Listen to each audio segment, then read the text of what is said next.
We're right in front of the A&W on White Avenue, and we're here because this is where lots of folks who are living on the streets end up when they are kicked out of their MAP program by 6 a.m.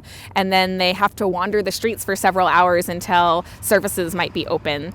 So the library doesn't open until 9 or 10 in the morning. And so fast food restaurants are one place that they go, and this A&W is the closest to the MAP program. And they might be able to sit for 15 minutes, 30 minutes, maybe an hour if they're lucky, before they're generally asked to move on or the police are called on them. So it's a kind of life that's constantly on the move. We're here to try as much as we can to walk alongside people and get a feel for what their day would be like. So because folks spend so much time there, we just sit with them while they're spending time there. And then generally we would wander with people. So if they're going to the library next, we'd go with them there. Or they're going to hop on a bus, we'd get on the bus with them. And so we're trying to get a little window into their world as much as we can. And we find we learn different things the longer we spend with folks. We use this information, these stories that we collect, to try and cull some actionable insights, some things that can help tell us about the nature of the opportunity space or the solutions going forward.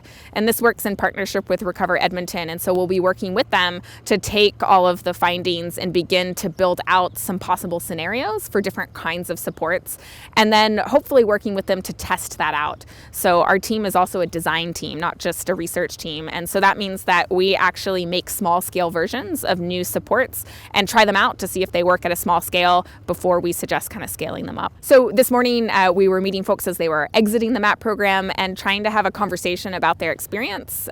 We have a set of tools that we use to open up conversation, and we're interested not just in what things look like now, but trying to get people to imagine future possibilities. So I was using some cards and some images to try and prompt that conversation and imagine what would a year look like or 2 years down the line, and some comparison where we were looking at folks that have had experience in shelters downtown versus here, and learning a little bit about those differences.